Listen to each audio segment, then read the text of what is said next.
Pleased to say, for some more perspective here on the ground of what's taking place at the APEC Summit, we're joined right now by Al Kelly. He's the executive chairman over at Visa, and he is there at the APEC Summit in San Francisco. Now, first of all, appreciate you being here on the program today. I do want to start off here with the summit. You actually had a chance to actually take the stage here at the opening ceremonies for this summit. Give us a sense here of the mood of what people kind of expect to accomplish, even beyond just the big meeting between Xi Jinping and Joe Biden. Romaine, it's great to be with you. Look, this is very important for the city of San Francisco. The city's had some issues over the last number of years in recovering from COVID, and I think this is a real positive shot in the arm for the city of San Francisco. And this city has a lot of energy, more so than I've seen probably since the beginnings of COVID. And I think there's a lot of a sense of hope. Hope that discussions, not only between China and the U.S., but discussions amongst the 21 economies that are represented here, will lead to various breakthroughs in terms of helping small businesses around the world, driving increases in digital trade and digital enablement. So I think it's a very, very positive mood so far in terms of what I've seen. I have to ask you about your expectations with regards to the relationship between U.S. and China, and whether this meeting that we're all obsessing over could actually produce some sort of material result, some sort of material improvement, I should say, in relations between the U.S. and China. Well, I'm not in the room, but I can tell you this. I think there's no substitute for dialogue. I'm thrilled that the two leaders and their key folks around them are getting together and talking.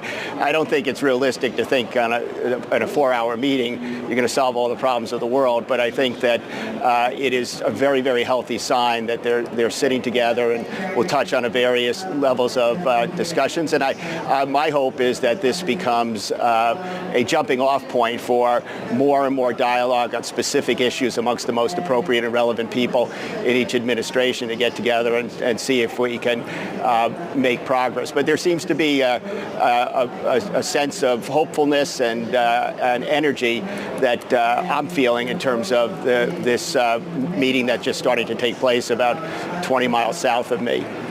And Al, of course, Visa did make some news at this conference. I'm reading a press release from this morning that Visa is basically accelerating its support for small and micro businesses when it comes to both the APEC region and globally. Could you give us some context there? What countries are we talking about when we're talking about this support? Well, the countries we're talking about were the U.S., Mexico, Peru, the Philippines, Vietnam, out of the chute, Indonesia as well. Those are the initial areas of focus. And Katie, the announcement we made today really had 3 parts to it. One is we're making a $100 million pledge from the Visa Foundation to help underserved and women-led businesses in the APEC economies. Secondly, we announced that a goal we set in 2020 to digitize 50 million small businesses and micro businesses around the world, that we've significantly exceeded that, and we've reached 67 million businesses that we've helped digitize. And thirdly, we're not done. We announced today a small and micro business accelerator program where we hope to take many, many more small businesses around the world and help get them digitized. As I think you well know, small businesses are the backbone of virtually every single economy, not just in APEC, but around the world. They're very, very important in terms of employment. They're very, very important in terms of creating real Main Street hubs in communities in which we live, and they're just very important to the economies of these countries. And now looking through the statement, you make the point in it that if over the last 3 years, you've really seen small business harness the basically digital payments. And given that, you are speaking to us from APEC, talk to us a little bit about the cross-border payment ecosystem and how that's evolving right now. Well, I think that, data is a very, very important fuel around the world. And what happens if you can digitize payments, you can actually open up the world to small businesses beyond just the village that they sit in. If you can have a website and expose your products beyond that little village you live in, you just have a greater opportunity to reach more of the world. But digital elements that come into place in countries are becoming increasingly important.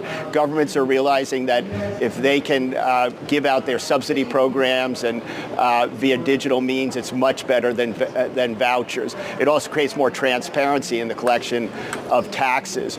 We're working very closely with transit authorities around the world, 700 of them, where if we create open loop payment systems, it makes it a much greater and better experience for the consumer and a much more operationally efficient for the transit authorities. So, and then I think in general, that whole point about opening the world to a greater audience of consumers, all of these things happen when digitization of payments, both domestic and cross-border, are accelerated around the world. And it's something that we certainly are talking to many of the participant nations and economies about. Well, Al, we really appreciate you taking some time for us. Our thanks to Al Kelly. He is the executive chairman of Visa.